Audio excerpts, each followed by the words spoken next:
ہمارے پیارے خلیفہ سیوم کی شہادت واقع ہوئی تھی.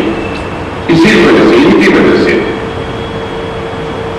کہ سرکاری کام کے رکاوٹ تھے، لوگوں کو اعتراض ہوا، بہت کوشش کی، خلیفہ سیوم سے التجا کی، انہیں نکالیے یہاں سے، ان کا کیا کام ہے سرکاری کاموں میں دخل دیتے ہیں، لیکن وہ مانے نہیں. مولا کائنات نے سمجھایا تاریخ کہتے ہوئے، میاں اگر زندگی چاہتے ہو تو انہیں نکاح پڑا کرو، نہیں مانے.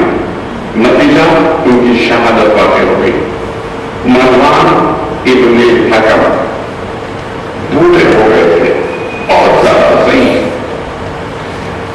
جب بصرہ اور دمشق پہنچے عبید اللہ بن زیاد، ان کی ملاقات مروان ابن حکم سے ہوئی. مروان ابن حکم نے کہا، ارے میاں بہت اچھا کیا تم چلے آئے، بہت اچھا کیا تم بصرے سے یہاں چلے آئے. چچا کیوں؟ بہت تفریح کا ماحول ہے، کسے خلیفہ بنایا جائے، حیران و پریشان ہے. چچا کسے خلیفہ بنایا جائے کیا مطلب آپ کا؟ کیوں بیٹا کیا؟ چچا اس منصب کے لیے خلافت کی آپ سے زیادہ موضوع کون ہو سکتا ہے؟ تو بیٹا جائے مروان ابن حکم، مینا تم شوق نہیں آتی، ایسا کھلونا مذاق کر رہے ہو تم مجھ سے؟ چچا مذاق کیسا؟ لائیے اپنا ہاتھ کہ میں نے آپ کے ہاتھ پہ بیعت کر لیا خلیفہ. اب ان کا دل کھڑتا، میاں آپ کے خلیفہ بنا دینے سے مجھے خلیفہ کون مانے گا؟ کیوں نہیں مانیں گے؟ خلیفہ میں آپ کو بناؤں گا. کیسے بناؤ گے؟ دیکھیں یہ 100 اونٹوں پہ جو مال آپ کے لایا ہوں یہ خلیفہ بنائے گا. ترکیب سی کے خلیفہ بنانے کی ان سے عبید اللہ بن زیاد سے یہ خلیفہ بنائیں گے. مگر میری ایک شرط ہے. آپ کی کیا شرط ہے بھیا؟ یہ کیا شرط ہے تمہاری؟ جب آپ خلیفہ بن جائیے گا تو فوجوں کا سربراہ، commander in chief armed forces مجھے بنائیے گا. یہ کیا کرو گے؟ جس طریقے سے میں نے حسین اور مسلم ابن عقیل کے ساتھ کاٹ کے یزید کے پاس تو پہلے بھیجے تھے، ایسے ہی میں سلیمان مختار اور ان کے ساتھیوں کے ساتھ کاٹ کے آپ کے پاس دمشق میں تحفے میں بھیجوں گا. کوفے کی حکومت میں آپ کا سکہ دوبارہ جاری کرا دوں گا، آپ کی حکومت دوبارہ میں قائم کروا دوں گا. مجھے کیا اعتراض ہے؟ مگر ایک شرط اور بھی ہے، ایک مشورہ اور بھی ہے. وہ کیا؟ یزید کی جو بیوہ ہے اس سے آپ نکاح کر لیں، پھر نکل رہے بریلیاں.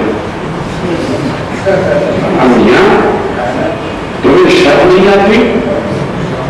مجھ جیسے بوڑھے کے ساتھ ایسا گنانا مذاق کر رہے ہو؟ میری انگلیوں کو دیکھو، میرے پیر قبر میں لٹکے ہیں، منفوٹ ہی لگ رہے. تم اس سے کہتے ہو شادی کروں؟ چچا وہ والی شادی نہیں، نام کے لیے شادی کرنی ہے. ایسے کیا ہوگا؟ جو آپ کو دل سے خلیفہ نہیں مانتے ہوں گے، اگر آپ نے ان کی بیٹا سے شادی کری تو وہ بھی آپ کو دل سے خلیفہ ماننا. تم نے صحیح بتایا، صحیح مشورہ کیا. انہوں نے یزید کی بیوہ سے نکاح بھی کر دیا. 100 اونٹوں میں جو نام بات کے لائے تھے، قصر یزید کے صحن میں فرش بچھا کے اندر دیا گیا. ایک ایک افسر کو بلایا گیا فوج کے. کیا رینک ہے تمہارا؟ صوبیدار میں. کیا تنخواہ ملتی تھی یزید کے زمانے میں؟ 1 درہم. اندر جاؤ، 2 درہم اٹھاؤ، تو دروازے سے نکل جاؤ. وہاں بیٹھے ہیں مروان ابن حکم، بیعت کرنا، وہ خلیفہ ہیں. ان کو سب کو تو دولت چاہیے تھی. آتے گئے، 2 حصے لیتے گئے، بیعت کرتے گئے. مروان ابن حکم مسلمانوں کے خلیفہ بن گئے. خلیفہ یوں بنتے ہیں، یہ بن گئے خلیفہ. انہوں نے یزید اس بیٹے کو زہر کے قتل کر دیا تھا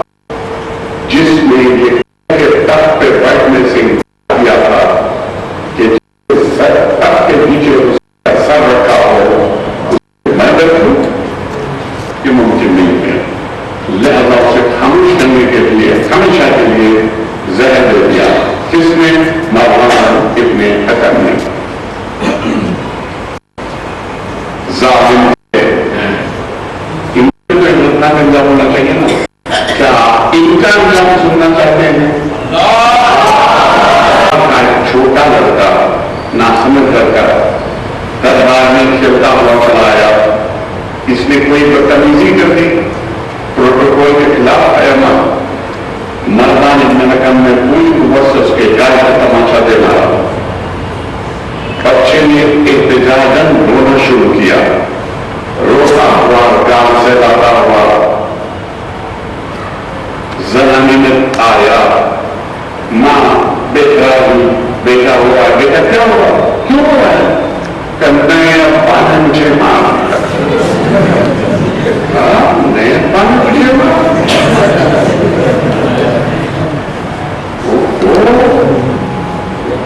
کی یہ مزہ آنے تو آج ایسا مزہ چکھاؤں گی کہ اٹھا یاد کرے گا. 10 موٹی موٹی فرش کی عورتوں کو بلایا کہ رات میں جب میں تالی بجاؤں تو تم چاروں طرف انہوں میں سے دوڑ کے بھی چل جانا, اور پلنگ کے اوپر جو رضائی بچھی ہے اس کے چاروں کونوں پر بیٹھ جانا. پریکٹیکل بتایا, یہ رضائی یوں رکھی ہوگی, یہاں تم بیٹھنا, یہاں تم, یہاں تم, یہاں تم. ٹھیک ہے تو دوڑ کے آؤ, بیٹھ جاؤ, بیٹھ جاؤ. پریکٹیکل ایک دو بار کیا کہ خبردار اس وقت تک رضائی سے مت اٹھنا جب تک کہ میں اٹھنے کی نہ کہہ دوں. جیسی آپ کی مرضی. جہاں کا زمانہ تھا,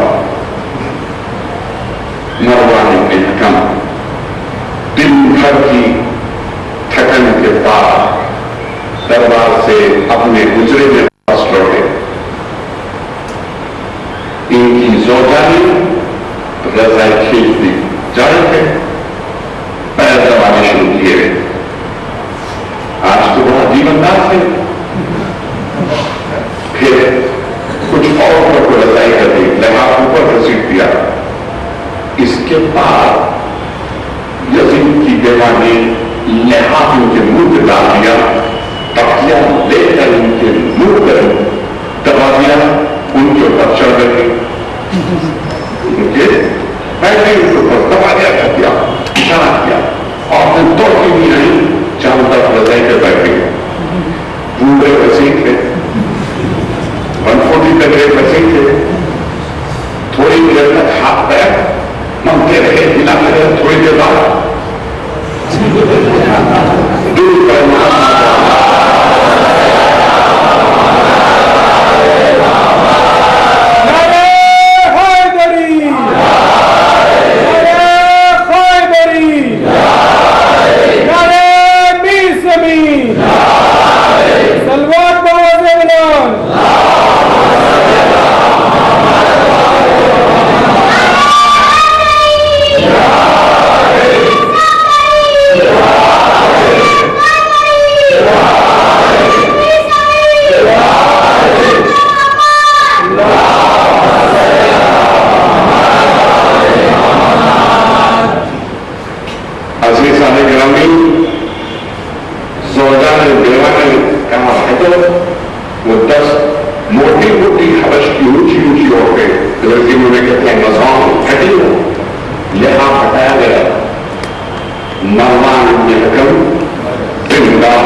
بولنے کی صلاحیت جا چکے تھے.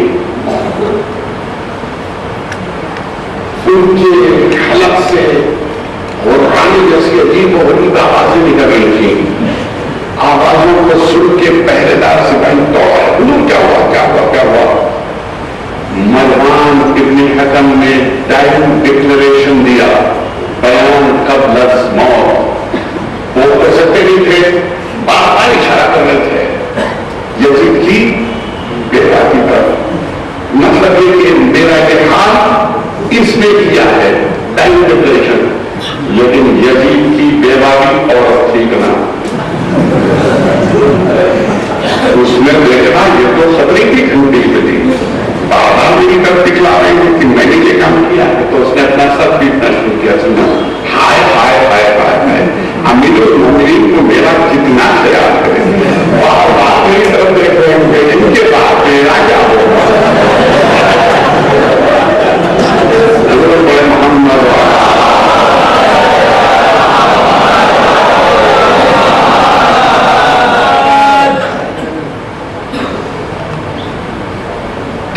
لاکھ کا لشکر دیا مروان بن حکم نے عبید اللہ بن زیاد کو، شرط لگا دی تھی پہلے خلیفہ بننے سے پہلے، منظوری تو دے دیا، لشکر کمانڈر ان چیف بنائی گئے، اور 3 لاکھ کا لشکر لے کے چلے کوفے کی جانب۔ کسی موقع نے اطلاع جناب سلیمان ابن سرخزائی کو دے دی کہ حضور کو تو 3 لاکھ کا لشکر لے کے بڑھ رہا ہے۔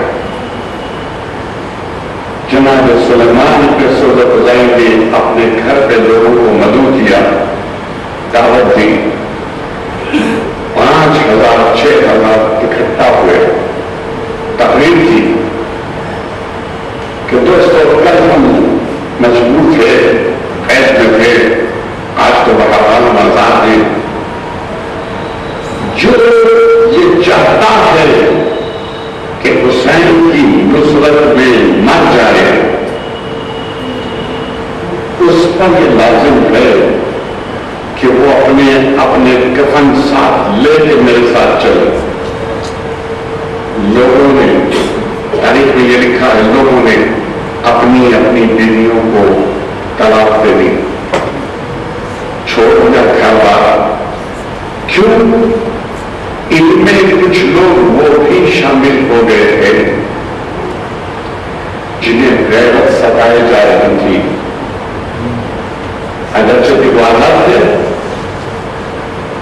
لٹے ہوئے قافلے کی راستے میں کھڑے تماشا دیکھنے کے لیے کھڑے تھے۔ جناب زینب نے جب نور دیکھا اور ان لوگوں نے جب جناب زینب کو اسیر دیکھا تو ان کے بابا کا زمانہ یاد آیا، ان کی بے کسی اور مظلومی پہ وہ رونے لگے، آنسو بہانے لگے۔ جناب زینب نے ان کی طرف دیکھ کے مخاطب ہو کے کہا تھا، اے کوفیو، اب رو رہے ہو، اب رو رہے ہو، آنسو بہا رہے ہو، کیوں نہ ہو کہ رونا ہی تمہارا مقدر بن چکا ہے۔ تمہاری مثال جناب زینب کے یہ جملے انہیں ستا رہے تھے، تمہاری مثال خوبصورت شیرین زبان کنیزوں کی طرح سے ہے کہ تم دوستوں کے گلے ملتے ہو اور آنکھوں سے دشمن کو اشارہ نہیں کرتے ہو۔ اب رو رہے ہو ہماری بے کسی پہ، کیوں نہ رو گے کہ رونا ہی تمہارا مقدر لکھ دیا گیا۔ مجمع میں ایک نابینا دیکھنے تماشا کھڑا تھا، جیسے ہی اس نے جناب زینب کی آواز سنی اپنے ساتھی سے بول اٹھا، کیا مطلب ہو گیا، کیا علی زندہ ہو گئے ہیں؟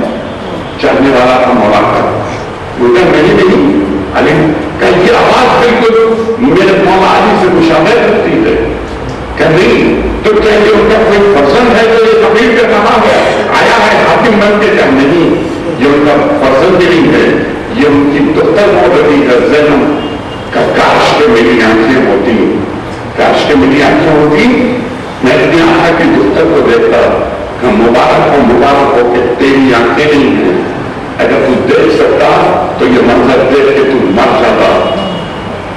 تو وہ جو جملے تھے جناب زینب کے، تمہاری مثال خوبصورت شیرین زبان کنیزوں کی طرح سے ہے، وہ بھی اب آگے شہید ہو گئے، مرنے کے لیے تیار ہو گئے۔ 10,000 کا لشکر جناب سلیمان کے پاس تیار ہوا۔ جناب سلیمان نے ارشاد فرمایا، میں 3 دن تک فلاں مقام پر کوفے کے باہر انتظار کروں گا، جسے آنا ہو میرے خیمے میں چلا گیا۔ رفتہ رفتہ 10,000 لوگ اکٹھے ہوئے،